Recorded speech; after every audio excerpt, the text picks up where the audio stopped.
Who was that? The paving guy. I'm thinking of having the driveway redone. You smoking? What is this, a third degree? It says with pulp. You like it with pulp. Not this much. I like the one that says some pulp. The fuck was that for? I'll write you up a list. Some pulp indeed. Welcome to Cut to Black, a Sopranos Sit-Down. I am Jim Scampoli. I'm Jacob Burrows, and we're discussing Season 3, Episode 7, Second Opinion. And if I could give a second opinion on that pulp, I like some. I actually agree with the first opinion. Don't want to go overboard with the pulp. That's a phone-throwing offense if I ever saw one, though. I can't believe we're on Episode 7 already. I was saying before we were recording, like, this season is just like, wow, man. It's blasting past, isn't it? This is the 33rd episode, so you're quite an adult now in our Sopranos watch. If you don't know, I've seen every episode of The Sopranos. Jacob, my companion here, is on his first go-round. And yes, as we said, this episode is Second Opinion. It was written by Lawrence Connor. This is a new name, and we'll hear a couple more times. Coming fresh off his Planet of the Apes Tim Burton script to write this episode. Right. And directed by Tim Van Patten, who is a Sopranos staple. Yeah, I can, of course, sense the undertones of Planet of the Apes in the episode. Yeah, I'm 33 years old in Sopranos years by now. If you're watching along, congratulations as well on achieving this cultured age where we can, much like Christopher, just go around doing whatever because we're big men now with our suits. This episode starts with... what does this episode start with, Jim? It starts with Uncle Junior going under the knife for his cancer. And this episode kind of does continue the trend we've seen where there's a lot of like jumping around. Like there's, I mean, maybe not as much as last episode, but there's a lot of like, we'll check in and here's this scene going on. And then we'll cut over to someone else and what their thing is. And then we'll cut back to that other scene.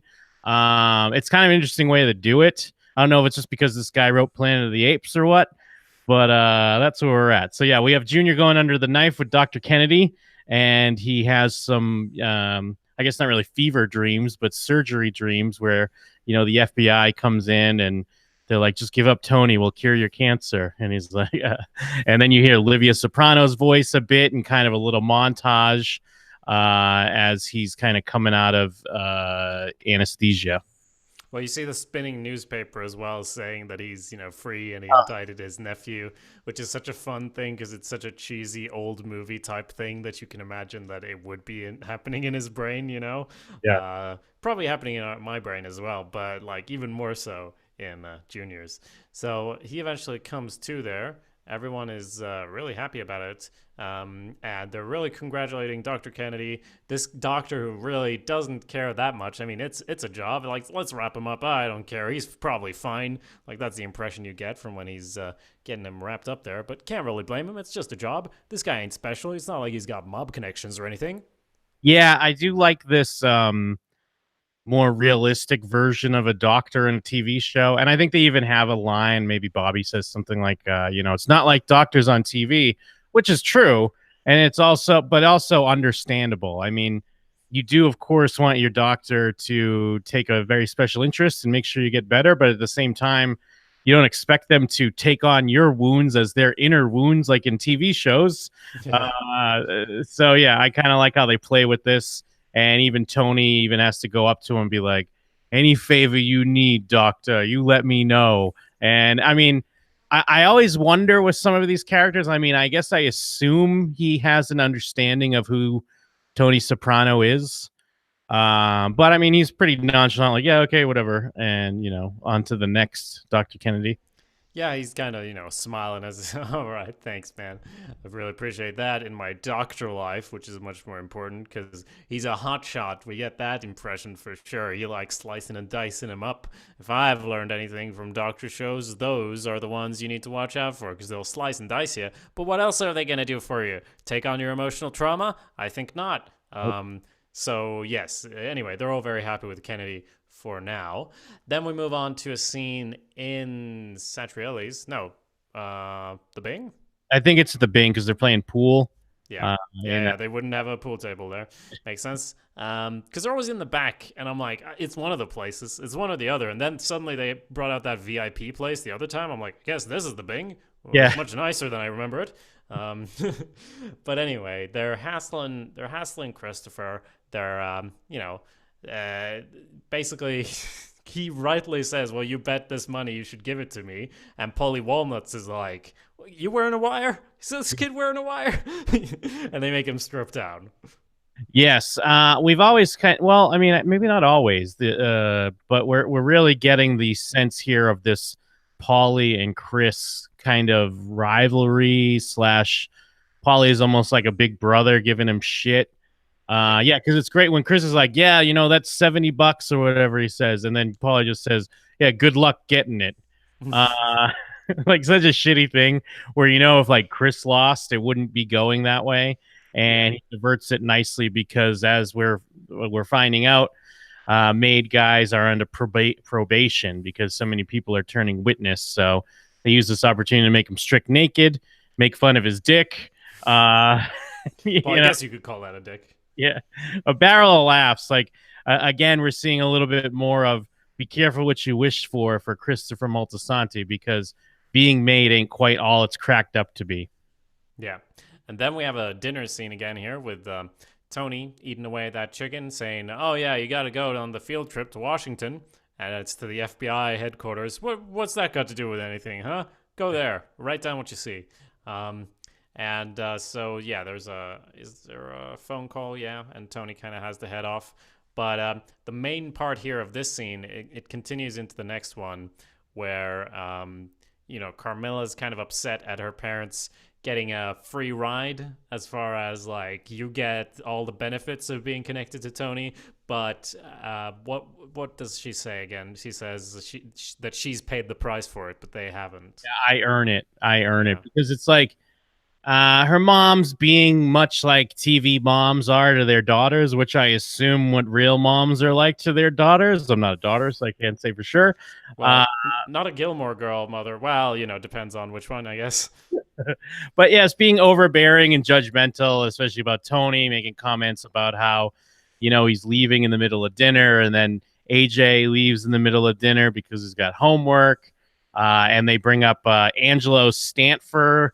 Oh, remember that boy that loved you, and now he owns drugstores. And I do like how Carmilla throws it back in their face because it's like, a zoning permit or something that her dad needed, and he tries to deny it. But of course, they're also reaping the rewards that Carmilla's paying for being connected to Tony Soprano. And yeah, because this is, for the most part, I mean, we haven't gotten a ton of them, but this gets to be a Carmilla-centric episode. It is interesting because I do feel like it ends in a similar fashion to that other Carmilla centric episode where they're sitting on the couch and then she wants her Italian trip or whatever.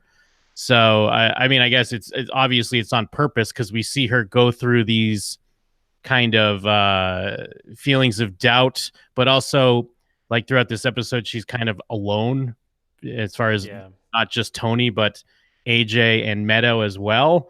But then at the end, she gets a thing she wants, I guess, to kind of hang in for a little bit while longer. But I mean, we'll go through that journey. Yeah, and as as someone who hasn't watched the show before, I'll say if there's another episode like this and it ends with her going, well, I guess I'll stick around a little bit longer, I'll be like, for fuck's sake, just pull the trigger or don't. Like, don't keep having these episodes where it's like, oh, you gotta do this or I'll totally, realize what a shitty situation I'm in. Like, do something. Like, she didn't even, I was going to say she didn't even cheat on Tony. I guess she did with the construction guy just a little bit. That's nothing really. She didn't even go through with the, the pastor or nothing. Like, she's so unhappy, but she likes the rewards. She feels like she has earned them and everything. Either way, this scene isn't very much about her parents, but it is a great starting shot of that because even though the scene isn't centered around it, the important line is at the end there where she says she's earned it because that's what her part of the episode is about. Yes, yeah. And then we check in with Tony, who's back at the Bing.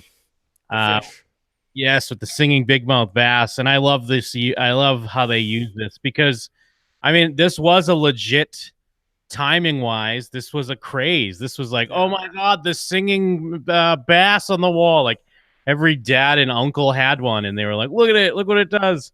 And I like how even at first Tony is like kind of giggling at it. Yeah. And it's singing what, like, take me to the river, drop me in the water. I could do without the flashback to the episode moment where, you know, it cuts back to his dream, but I also get why it's there. Like I could do without it, but it's not a problem that it's there. And then of course it ends with Georgie getting it smashed over his head, and he's still got his eye tape from Ralphie hitting him with a lock on a chain. So it's always kind of hilarious to see Georgie get beat up by somebody. If anyone should be checked for a wire, it should be Georgie, because if I was him, I would have flipped like 2 seasons ago already. And it's just getting worse for him. But yeah, I agree about the flashback. It was like I didn't need it because I was literally already thinking about exactly that scene, you know? But then we watched it in sequence, more or less. It hasn't been a year since we saw it, like the people watching it. So otherwise it might... I guess they had to put it in because if you watched the episode, you know, where they actually killed him a year ago, then you might be a bit confused by why he went and smashed Georgie, you know? So it makes sense. It adds up. For sure. And everyone's kind of, I don't know, even like, I feel Silvio's there like, you know, yeah, well, you know, what you gonna do? Yeah, it is funny how, like, they'll always have those shots of like the strippers and stuff that are kind of like, uh-oh, something's going on again. All right. I mean, because there's that classic, I mean, it was a Georgie beating, actually, I think in like season 1, where it's the same thing where they all stop and everyone's kind of like, oh my God. But then like 2 seconds later, they just start dancing again. Like, all right, back to the dance. Yep. Well, you got to keep dancing. So the next scene is Carmilla going to Melfi's office, and I did read this on Wikipedia, but I didn't need to read it on Wikipedia that it was basically shot for shot from the first episode there, because it's such a distinct thing where it moves in on the little statue they have and then moves in on her with the camera. So they're basically repeating that of when Tony was there alone the first time with Carmilla. And Carmilla's gone. She keeps saying, you know, she's worried about Tony and whatever, but it's clear to Melfi, actually, she's got things that have kind of been stirred up by talking about them. It'll happen. If you start talking about things, all of a sudden they're there in your brain. So Melfi gives her a recommendation. Yes, and I get the trend continues of Melfi being good at her job again, but really all that happens from that we see this season of Melfi being good at her job is just shutting up and just staring at someone. You just stare at someone and see how they react, because it'll tell you so much about their state of mind and where they're at, and then play dumb when they bring it up, where it's like, oh, you think I'm giving you the silent treatment? And I know she isn't, but I guess it's just a nice change of pace from last season's Melfi, where she was just crazy and giggling and drunk and doing whatever the hell she mess everything up. One quick thing, when she brings up the decor, I forget, she kind of mentions the paintings, and I'm wondering if that's supposed to be like she's bringing up the painting that, of course, Tony thought was a scam with the rotted out barn, but she says she likes the paintings, but she does specifically mention she's not a fan of that statue.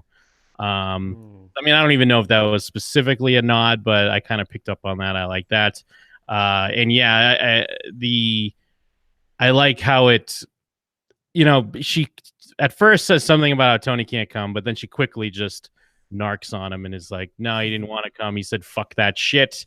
And I like how that's a payoff, kind of a play off of where Tony was at last episode, because he was upset about Tracy dying, or as he said, you know, this young kid. And I like that, because I did ask this last week, you know, so they all know what Tony does. So when Tony brings up some quote accidental death, there's definitely some other thoughts of what happened. And Melfi even says something about a trash compactor. And Carmela points out, like, well, see, he didn't say that. So they're all just imagining in their head that Tony threw a guy. Well, at least Melfi is imagining that Tony threw a guy into a trash compactor, and he feels a little sad about it. Oh yeah, that makes sense.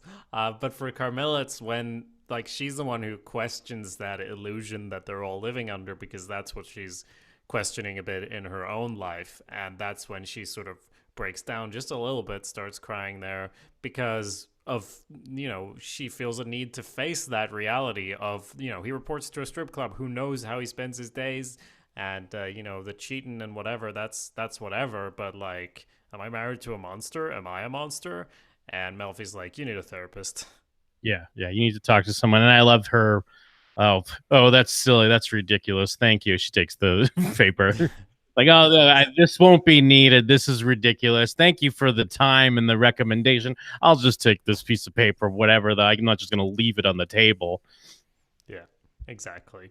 So next scene is in Dr. Kennedy's office with Junior, who is there really, like, you get the sense immediately that he loves this doctor, saying like, oh, you should send your pictures to the National Geographic, and doc, just give it to me straight. And he's like giving all this talk, and Kennedy's like, right, well, you got cancer, is that straight enough for you? Basically, like, oh yeah, that cancer I removed didn't quite take out enough of the cancer there. Still got some in you here. I'll show you on this piece of paper. I really enjoy the way Junior really brightens up when Kennedy comes and gives him any type of attention. And it kind of is like a weird speaking to like the power of positive thinking in a lot of ways, because I mean, given as we see Junior's thing play out through this episode, and when you're on chemo, it's not like just because you think positive, you'll be better. But there's definitely a change in attitude with the way Junior reacts, and it makes a difference. And the fact that Junior does see Dr. Kennedy as this TV doctor that is like a hero, that's gonna save him. It's really great, and I love the way he plays it. And the thing is, like, Junior is such a great character. He's one of my favorites. And I was just thinking a lot throughout this episode, because there's it's really sweet and nice the way Tony cares about him. I know Junior kind of questions it just because like where his headspace is at, but thinking of their relationship through like the first season and a little bit in the second season of where we're at now, I'm really glad it wasn't a thing where they had to take Junior out because this is the season 1 showdown and we need something to happen, because it's such a worthwhile character to keep around. Yeah, and a worthwhile relationship as well. Almost as much as the Kennedy Jr. relationship here, where he tells him, tell me to crap on the Queen Mary. An hour later, they're hosing it down. To which I respond, huh? What? What are you talking about, Junior? And then next scene, he's all upset at his lackey for not asking enough questions, because he's explaining, like, I'm supposed to say, I'm going to be in shock. You're supposed to ask questions. You're supposed to be in control of the situation. And it's like, well, what did you expect? Yeah, I mean, elders or senior citizens, like the main recommendation, bring someone with you. And then Bobby asks, when can he eat real food again? Maybe in a couple weeks. We'll see. And yes, Junior's pretty upset with that. So we see in the next scene Pussy Bompancero's widow. I would say unbeknownst, but it is beknownst. I believe she knows. Everyone kind of knows. Like, who doesn't know that Pussy's dead at this point? Yes, yeah. It's yet another person that if you bring up to Tony, he'll get mad and be like, he went to the FBI. It's the old like, oh, your pet dog. He's on a farm in the country. He's in the FBI, meaning he's in the big FBI in the sky. And they get on fairly well, Carmilla and her, except, Carmilla has to say, like, oh, you can come over for dinner, just me and Tony. So maybe she doesn't know what she's talking about. But yeah, basically, she hints, like, oh, my dog's so damn sick. And I don't know, like, what's going on here? Because we do see she has a nice car later. Is she just neglecting her dog? Is she fishing for more money? Is the money actually for the dog? Yeah, they leave it. I mean, they do kind of show that the dog's not sick, or, she says it comes and goes, and she has a nicer car later, and she does like sneak up near Carmilla. So this is premeditated. So it's interesting. They leave it, I guess up to us to decide. I mean, she's up to something, but we don't really know what. And it's interesting that they don't play it too much as far as like previously when Carmela went through like one of these little crises is when she was with Charmaine, and Charmaine was dealing with how Jackie Sr., but I mean, he died of cancer. It does seem like this would be another, reminder to Carmela that Tony can't either be killed or arrested and gone very quickly. Yes. And that's just yet another thing of like, whatever she's earning, if Tony goes away, what happens then? But yeah, either way, Sal's wife, Angie, she's up to something. She just wants money, I guess. I didn't even catch that she snuck up, but you're totally right. She definitely sneaks up there, so that changes things a bit. It's interesting. But for Carmilla, this is a bit of a revelation turning point scene because I don't think she knew that Tony was paying her money like that. You look at her face when she says that, so that's kind of a big thing to her. I mean, she's got a brain. It doesn't quite gel with my husband is a rat, so Tony's giving you money. That's not really what would happen. So that kind of proves she's dead, and I don't think, or he's dead. I don't think Tony would want Carmilla to know that, Pussy was a close friend of the family and everything. So I don't know if she realizes that at the moment, but either way, it's an interesting parallel to herself, like you mentioned, that she's basically like the widow getting paid off just to stick around and keep her mouth shut. Basically, yeah. But she's up to something, and basically, she's breaking one of the big rules that she's getting greedy. And what a bad decision, because as we see, Tony's not going to react well because Tony knows what's going on. She's using Carmilla to get to Tony. But yeah, then otherwise what we see is that when Chris comes home with bags of shoes for Adriana and size 10, but size 10, that's big, that's Sasquatch feet. I'm size 8.5. Where'd I get 10? I mean, where would you get 10? Like, they have this gag where, because Paulie thinks that too. I don't know that I would ever think my girlfriend was a size 10, because that seems like a really big shoe. Look, I recently moved from Sweden where my shoe size would be 43. And I've recently had to learn the different numbers and things. And even I know that she wouldn't be a fucking size 10. Like, I just learned that, what the sizes are. And I'm like, well, you know what your own foot is in it. Like, you have a basic grasp of your own foot, I hope. Maybe just, I don't know, scale it down a little. I don't think you're an 11, Christopher, but hey, what do I know? But hey, even more so, what do you know? Because you don't know anything. It's a really weird, I mean, it's funny, but it's like not super realistic. If they said a 9 and she's like, oh, I'm an 8, it almost, and then repeat it, would have maybe added up more. But then again, for me, these numbers are like, they don't mean anything until just a week ago when I bought shoes. So it is nice to see Chris is kind of on the come up a little bit, because usually when we've been seeing him lately, he's just been, anything he gets is taken away, although this is short-lived. But I do like that he's bitching about Paulie, and then Adriana says something like, oh, does he think you're skimming again? And then Chris is like I'm going to give him a full share. So like he is skimming as well. So I like this little rivalry they have going on. Yeah, and there's a scene in between, but basically Paulie does show up and just, walk around to find all the stuff that's been skimmed, basically, like the shoes, for example. Yep. And of course, does the old panty sniff because he's Paulie Walnuts, I guess.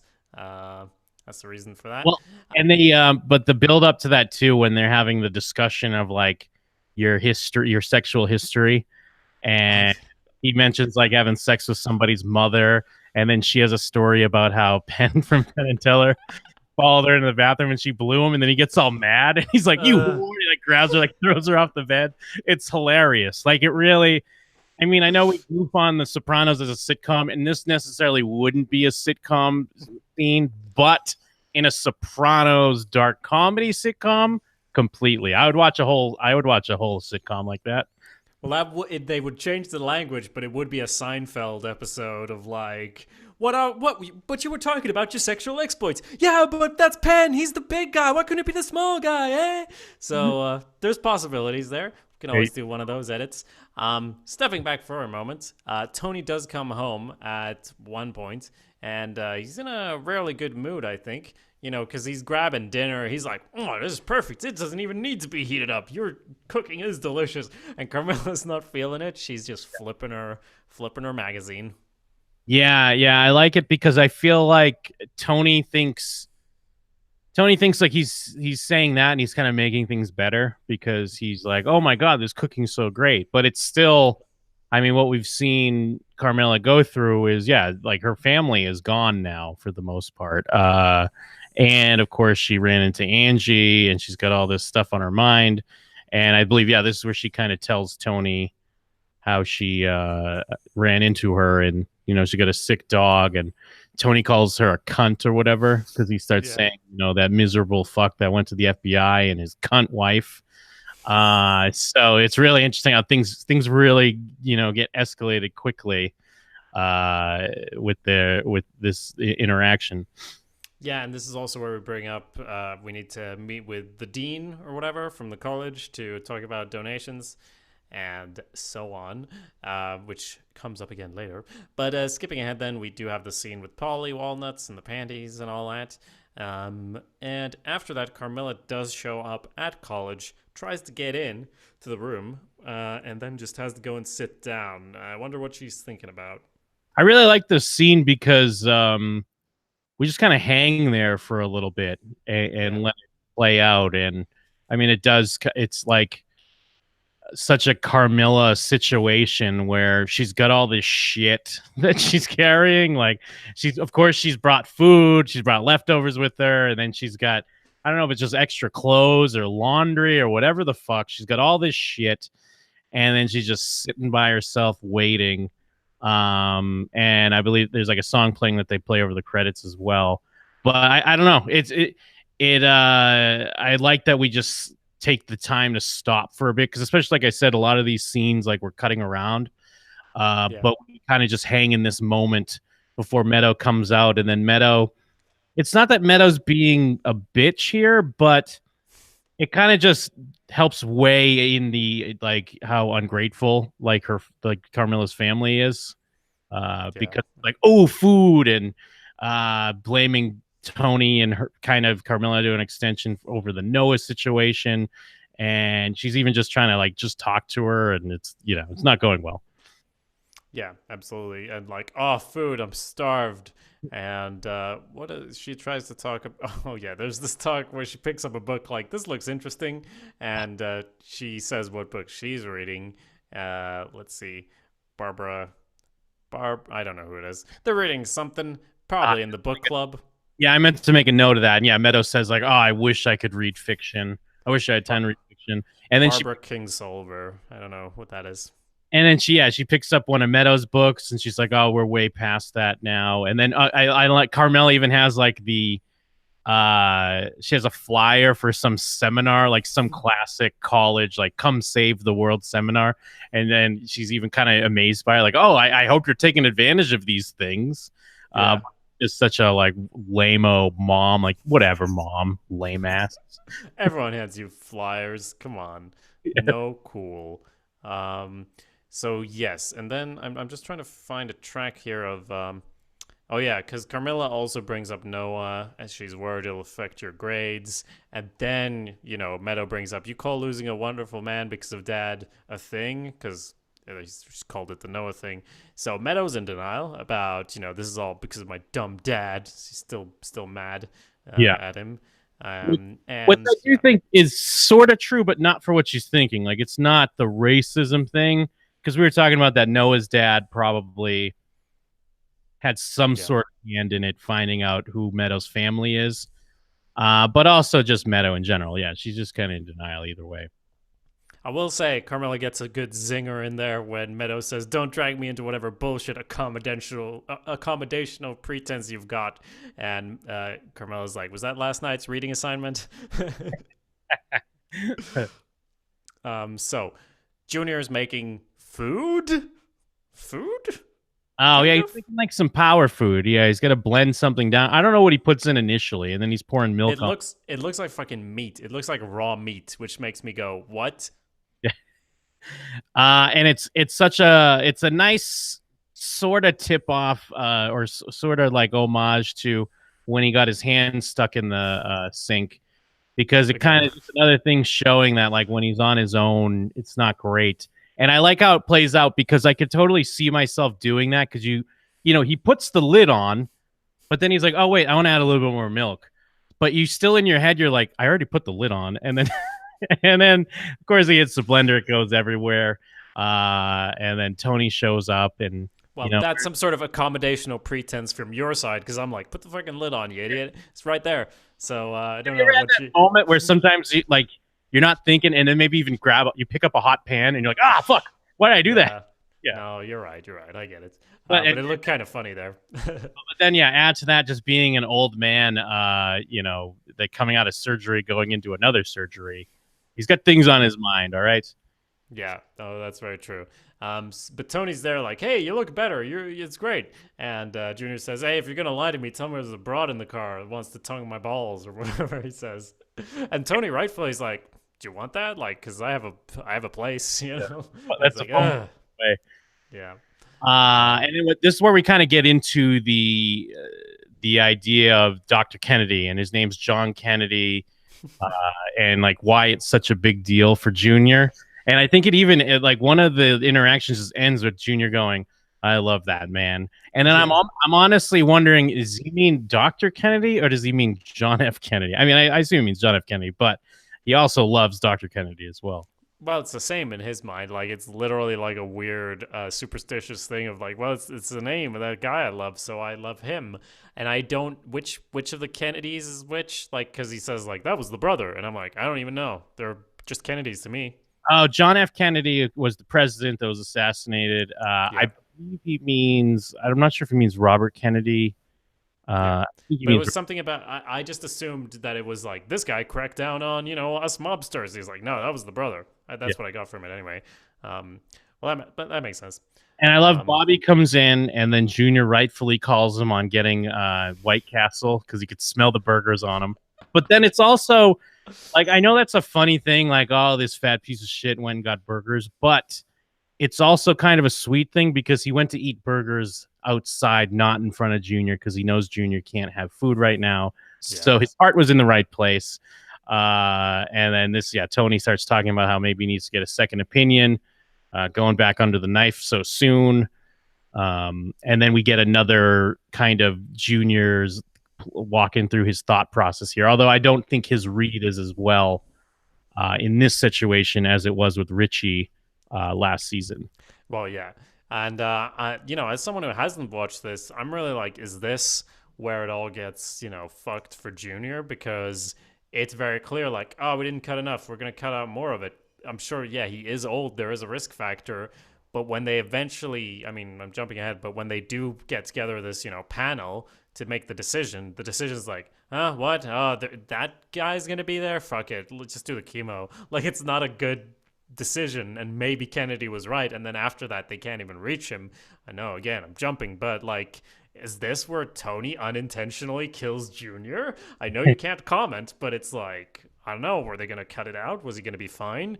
Everything I know about cancer I've learned from TV, which is, I'm lucky in that, but that tells me that either way it would have come back eventually, according to TV rules. Well, and it's interesting the way they play this out, because it is such a, like, I guess more grounded, realistic version of what a doctor does, because even at the beginning, even though I don't fully understand exactly what's going on, because even at the beginning when Kennedy has to, like, he's talking to a guy on the phone or whatever to check the samples, but, like, rushing him, which kind of may be like a hint that that's part of why it's not the proper diagnosis. But then later on, Kennedy's blaming that guy when they're at their meeting, where he's like, I was given the wrong information when they checked the samples or whatever. But then it does come into, well, I'm not going to deal with this because I don't want this fucking guy up my ass about well, it's such a like anyone at their job type deal. So it does make sense, but it also is kind of like, oh man, I wish you would like fight. I fully believe that we need to go in and cut this cancer out, but no, that's not gonna happen. Well, they're all mobsters anyway. You'd be doing society a favor. That's one perspective you could take. And so what you mentioned is Junior does say at the end there, like, Anthony's a cunt hair away from owning all of New Jersey. I'm that hair. And he's not even that hair. Like, does he not realize he's not that hair? Yeah, that's what I was gonna say too, because that's his. Like, I thought we got to the point where Junior does, and I guess probably Junior does realize that Tony is running things no matter what, but there's still that you want to just be in denial to yourself. And yeah, I guess it's just another way to make him, you got to think yourself is more important than you are, because yeah, you're not even that cunt here, dude. You've already been, you're already a shaved vagina. I think he knows that, but I also I get it as well, because he's so, like, he's additionally powerless now. Because previously, when he was, putting on his blanket and watching the TV, at least he got to say, "Hey, I'm sick, leave me alone." But now it's like, I can't eat food. I can't even cook the non-food that I'm supposed to eat. Plus, the cancer's back, and they're gonna cut me up again or not. So I guess it makes sense to sort of flail out there and say, "Oh, I'm important still." Yeah. Speaking of people who are very important, we get to meet the dean of Meadows School, who Carmilla goes to dinner with. Again, this is another type of scene you and the likes of you and me only get to watch on TV. See how, those names end up on those buildings, right? Yeah, absolutely. And then I'm even like rethinking about it later on. Is all his thing about being Italian just a lie? Probably. Probably. Like I never really thought about it. I was like, oh, I assume he's probably telling the truth. But then I'm like, oh, wait a minute. He could easily just say all that shit. He's trying to get 50 grand for his school. But yeah, Carmilla, he's buttering her up really nice. And I like that he mentions, we spoke to the previous school, so we assumed you'd give 50,000. And then we find out from Tony, like, they were giving 5,000. So what a great assumption. What a great assumption on their end. Well, this is college, with the big leagues. Yeah, it is weird. It's like, oh, you need your name up there, and Carmilla's, I don't know, her point of view on it is strange, because she says later, like, oh, he was saying a lot about Meadow getting the best education she can, and it's like, well, they pretty sure they'd be like breaking the law if they kicked her out because your parents didn't give 50K. Like, yeah. It's not like it's not a small thing, and you guys are criminals as well. Well, at least Tony is. So it's interesting, but she's really like, no, we got to do this. And I guess for her, in a weird way, like, all the money's bad, everything's bad about this.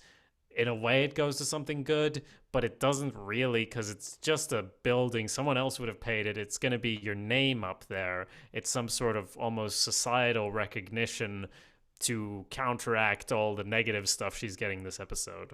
Yes. Yeah, it's really such a... I get in Carmilla's head how this does seem like this is where we're taking this blood money, as it's later called, and doing something good with it, but it is such an empty, kind of hollow gesture, because yeah, it's just having at the end, you're still getting your name at the building, and this faux feeling of like legitimacy that's just not there. But at the same time, it is the dean, on the dean side of thing. Obviously, they're not criminals like the Soprano crew. But it is like, yeah, I mean, this is ridiculous. This is criminal. And because even him talking about, like, Meadow, like, I don't even believe anything he's saying about checking in with her professors and how great she's doing. There is that funny joke where she's like, she seems to sleep a lot. And he's like, they all do. But she does seem to sleep a lot. She does seem like she's not doing anything. So go screw. Shut up with your garbage sales pitch.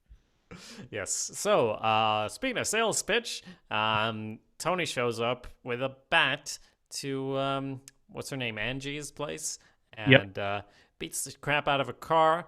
Tells her, "Don't talk to my wife again." And it's funny that in the end, his thing is like, "Hey, you talk to me if you need money." Like, it's not like I'm never gonna give you money again. It's like, what are you bothering my family for? I think you kind of nailed it too, where and I didn't really think of that angle before, but I think you nailed it, where Angie telling Carmilla that Tony's helping out. If Big Pussy went to the FBI, he wouldn't be helping her out. So it is this weird confirmation. Not to say that Carmilla would never think that Tony did it, but it's this weird confirmation, like, oh, okay, Tony did have to kill Big Pussy, because why else would he be helping her out at all? Yeah, exactly. And the puppy or the dog comes up to him at the end, and he just pets the dog. You know, one of those classic screenwriting things. You got a bad man, but he pets the dog. Oh, so many layers to this man. It is good though. I did enjoy that. And then what? So yeah, then Carmela's telling Tony about the student center, and yeah, he thinks it's a shakedown, which it is. Yep. And it is kind of, I guess, another version of when Carmela was doing favors and using her small push from being connected to Tony Soprano to get Meadow into this school, between like intimidation of the Kusamanos and whatnot, and all these like weird little parental hoops you have to jump through to do the best for your children. Now that she's there, it doesn't stop. Now that Meadow's in school, it doesn't just stop. Now it's, pay this money or whatever.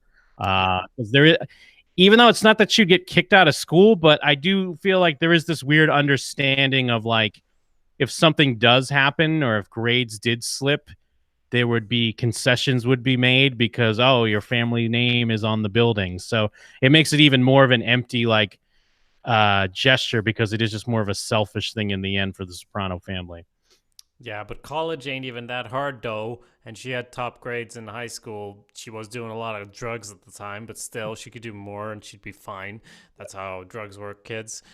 So I'm gonna skip through a bit of the next bit because this is where I feel like it gets pretty choppy with some really short scenes in succession, and we can go into details, but I'll just summarize it quickly. We had the scene with the new doctor, the second opinion, who says chemo, and then they're talking in the elevator, Tony and Junior. Some of the lines we already mentioned are up in there, but basically they decide on doing this whole board comparison thing. Then we get the scene from the start of the show with Carmela throwing the phone. Great scene. And that's actually concluded with AJ coming back. And the whole point of that is like, you just played PlayStation in the nation's capital. There wasn't really a payoff to the whole FBI thing or any of that, right? How was the trip? Oh, it was awesome. They had PlayStation 2 in the hotel. Yeah. That's a great, like we talked about before. I know a lot of people hate AJ, but I feel like he does really well in the part he's supposed to be, and I love the way they write for him. And I just love the moment of how, well, Carmela's sneaking around outside because she's calling that therapist to talk to, and she is smoking. But then Tony is just being a fucking piece of shit about nothing. But then I also love when AJ pulls up, Meadow's so excited, and she runs over and like hugs him and everything. And I'm sure it's like for AJ, it's kind of lame in front of his friends, the way his mom's like doting upon him. And then she even has to say like, I missed you so much. Did you miss me? And he's like, yeah, I guess. This is the longest time we've ever been apart. Like, so many empty nest syndrome things going on here with Carmela, between Meadow going away from school, AJ being close to it, and Tony just being Tony. And they kind of weave it all throughout the scene pretty well. Yes, and she does get to bring up, they're still talking about the money for the school, and she does say here, the money you give Angie and other widows you've got on your payroll, confirming that she's, put two and two together. And Tony's like, it's a business expense. And then I'll just keep breezing through here. Like the next scene is, it's Christopher and Tony, and he's complaining about the panty sniffing. And Tony's all amused about like making him strip down and everything. That's all fun and games. But then, the stuff with Adriana, that's like, huh? What? He did that? Fuck, okay. But he does bring up, hey, you're moving up fast. People are going to be a bit jealous. Just, be wary of that. Then we get the actual board of doctors that we went into. We've already basically covered what that was all about, showing that like, oh no, the patient won't be there. We'll decide what's best together, which means, like at any job, you're just deciding like, oh, what? I got to do that. Nah, I'm not doing that. You're doing that. What? I am. So yeah. And I was surprised because going with the Chris and Tony thing, and then even when Tony talks to Paulie still says he won't apologize, and I'm kind of surprised that he lets that pass, because it does seem like the way Tony reacts when he is kind of laughing at all the like goofs they're playing on him. But then when he says he sniffs his panties and sniffs her panties, and Tony's like, ugh. And then he even has to talk to Paulie, like, that's going to be his wife. But I guess Paulie does make a great point, like, hey, once they're married, anything that touches her pussy's off limits. Like, I guess that's a good concession there. They kind of compromise a bit. Well, it's like the old, was it Richie that said it or whatever? Like, take her name, then it's not my business if you beat her or whatever. Yeah, basically. So, meanwhile, Junior is going into chemo, and this is also like a couple of quick scenes to show the progress of how that's going, and he's there throwing up a whole lot when Tony shows up, and yeah, they're just arguing about what's going on, but most importantly, Tony finds out Kennedy's treating him like a real piece of shit, saying like, but Junior's all like, oh, he must be busy, that wonderful man, and Tony's like, that wonderful fuck, I'm gonna fuck that guy up. Yeah. And then we see Chris coming out of a hotel after he just fucked a whore. And then Paulie pulls up because, don't be running around behind my back talking to the skip about what's going on with us. And they kind of have like a small compromise where they're okay with each other. And then Chris gets worried that maybe Paulie's going to pull out a gun. He gets to get his gun ready, but then Paulie pulls out a Billy Big Bass, and they both really have a moment of enjoying it as it's singing YMCA. They're both really cracking up, giggling away. I really love how they're just like thinking it's so great. And I like the idea that we don't even see it, but Paulie says something about like bringing it to the Bing. Like, we got to put one of these up at the Bing. So you could just imagine Tony's just going to geek out on him when he brings it there and acts like it's so great.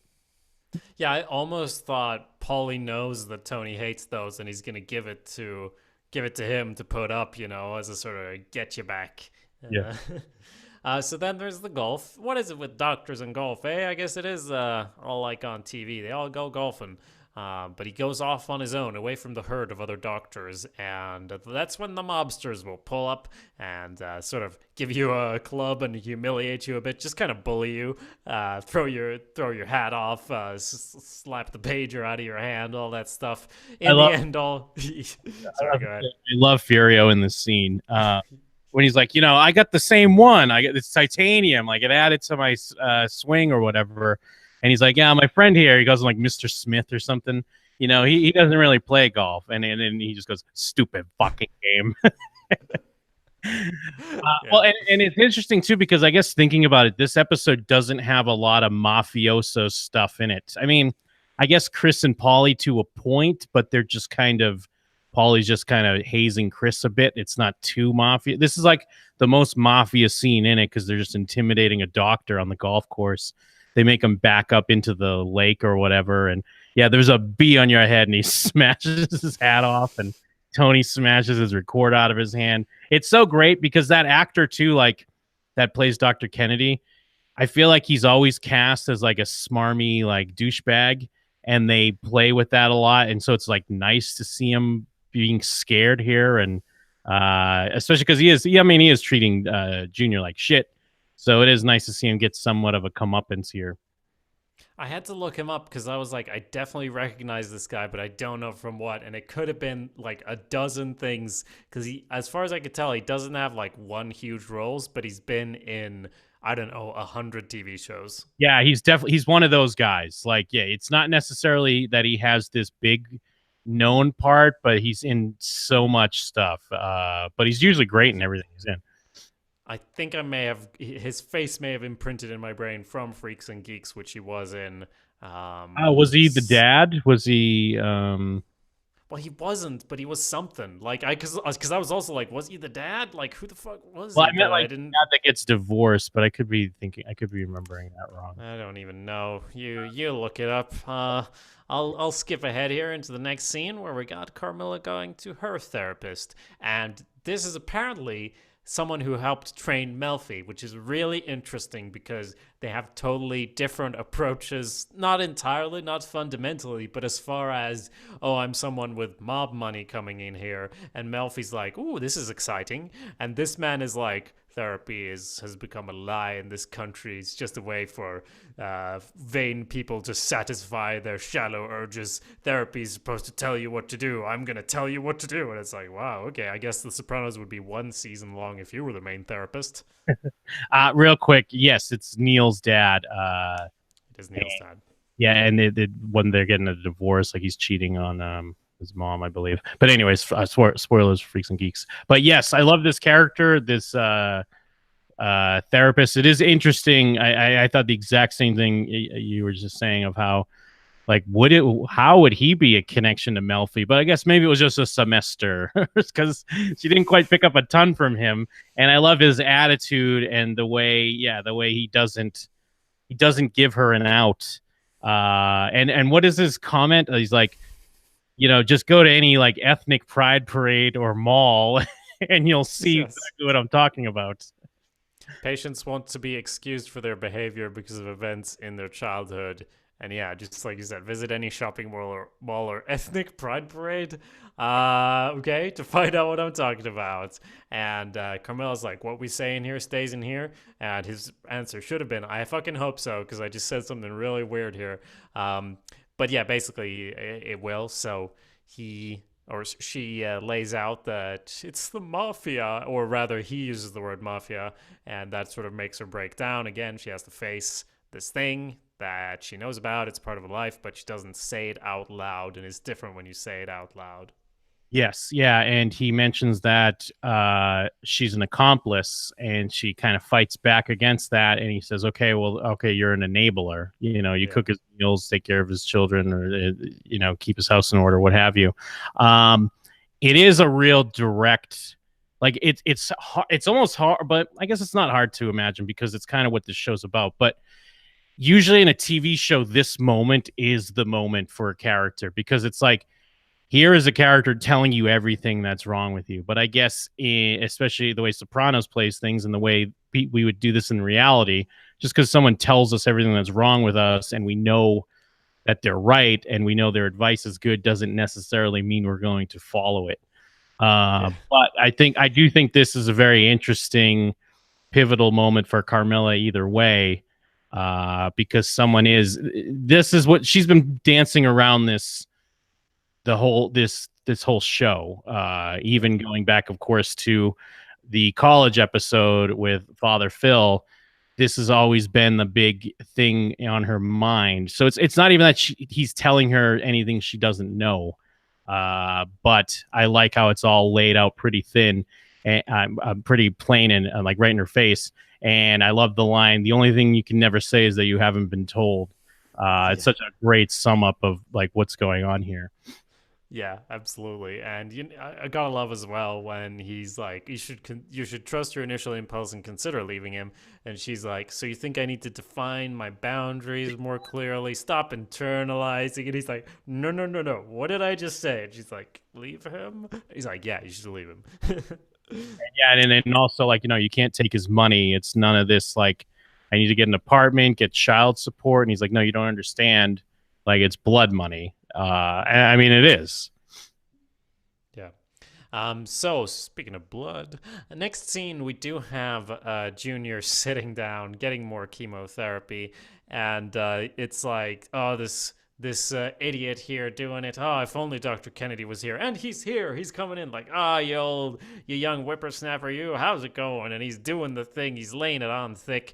And he's like, no, this is one of the best guys in the biz, the chemo biz. He's like, what? Yeah, for sure. Just give me a ring anytime you need me. But you're doing what's right here and you're going to be fine. And the thing is, I love this moment because it works. At least in this scene, it works because the way Junior plays it makes all the world to him that Dr. Kennedy's there and giving him these empty platitudes. But I feel like that's what bedside manner is, and I think there is some truth to that. Now, this guy giving him chemo, did you notice who it was? Yeah. Did you notice it's Buster Bluth himself? Yeah.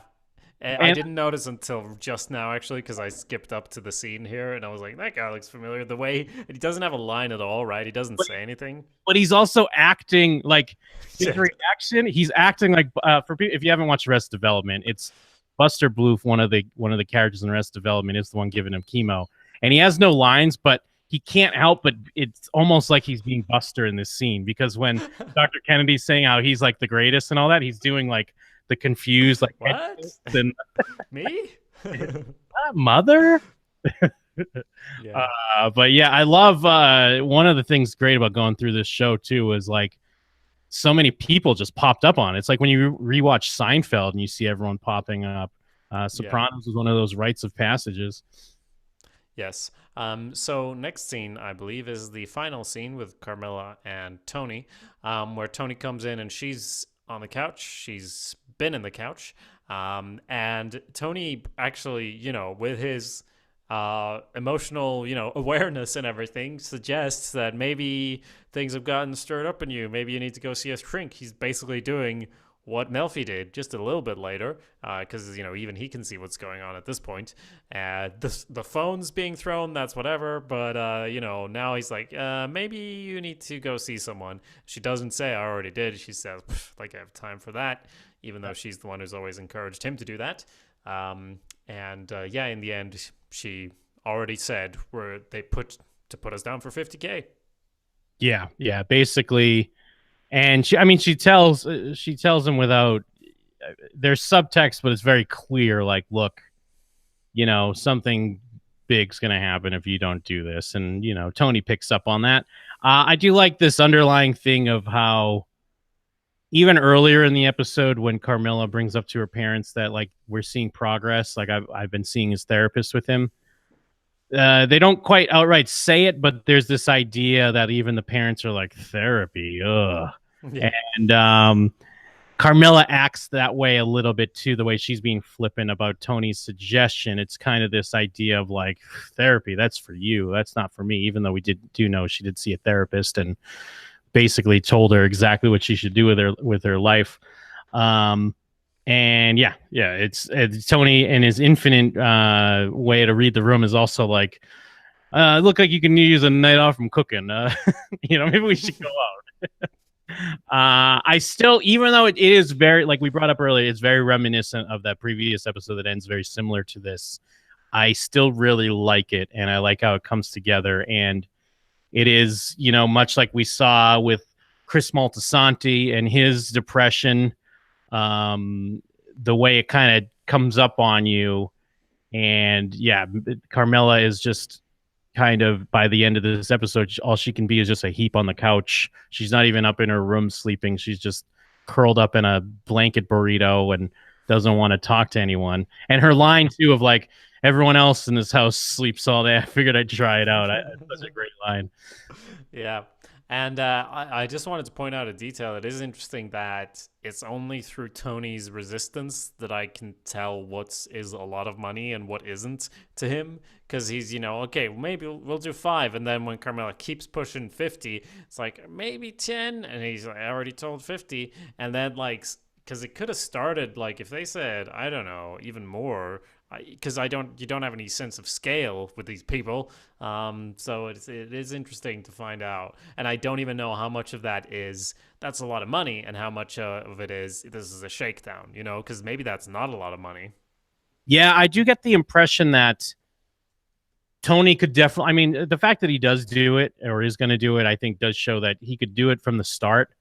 But I do understand from him, it does feel like it's more of a principle thing, like, yeah. It's not a lot of money in the sense that I can't swing it. It's more a lot of money in the sense of like, what the fuck? I'm not going to give you that just to put my name on a thing.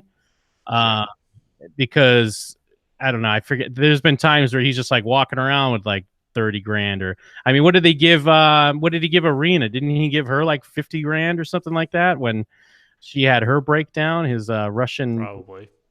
Like when Silvio came in and gave her like a big fat envelope, and maybe it wasn't 50, but it was like 25 or 30. So I don't get the sense that he can't swing it, but I also, from his point of view, I'd be like, even if I could give that, I'd be like, fuck you, I'm not giving you that. I'm already paying you 40 grand a year for my kid's education. You want to know. Yeah. I forgot about that. You gotta pay for that over there, huh? Yeah. Yeah, that's rough. And it is probably a shitload. Not to mention rent in New York. I think Tony does say earlier in the episode, like, we're already paying 40 grand a year for school or whatever. Okay, so I guess to these people who send their kids there, it's not that much money then. Yeah, basically. All right, well, that is the end of another episode of The Sopranos. I am generalizing, and I haven't counted, but it does feel like ever since the Gabagoo, we haven't been into Tony that much. You know, Tony's kind of a side character these last few episodes. Am I right? Actually, yeah, you're right. You're right. Because, I mean, yeah, in this episode, it's a lot of Carmilla and Junior. Last episode, of course, it was like Tracy, Meadow, and Caitlin. What was the episode before that was... There was one in between the Melfi episode and that one. It was something with fun mob stuff happening to sort of even it out. Yeah, somewhat, because it was the cop, the Tony dealing with the cop, and also what's going on here? Oh, with the Bobby's father and him, Cancer Junior to an extension, and then of course we had Melfi episode. So yeah, you're right. Like, not getting too into Tony's mindset, but kind of seeing Tony reacting to a lot of these supporting characters and how they affect him. It is interesting because we were definitely in what felt like, you know, Tony arc or space in the previous season.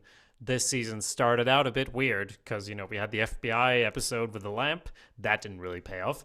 And, of course, we had to say goodbye to Livia as well for reasons beyond the writer's control. So it's interesting how this feels like it developed maybe differently than it would have if Livia had been around. Of course, Ralphie and all that stuff, I like it's cool, but it's like sometimes he's so obviously annoying that and of course fucking Jackie Jr. Like, come on, like just repeating the same stuff over when I'm like, just get into Tony. Like, Tony's only reaction to these people is the same thing over and over of like, oh, I'm so annoyed with you. And he does punch Ralphie and it's like, oh, I'm a made man. Like, that hasn't paid off yet. Nothing's happened with that. But his reactions have been sort of level. And I remember not that long ago, I feel like he was crashing cars or dreaming of crashing cars, whichever one it was, because of passing out with his anger. There was, of course, the Uncle Ben Rice situation. That was, you know, that was the last time we were deep into Tony's mind, and I do miss it a bit.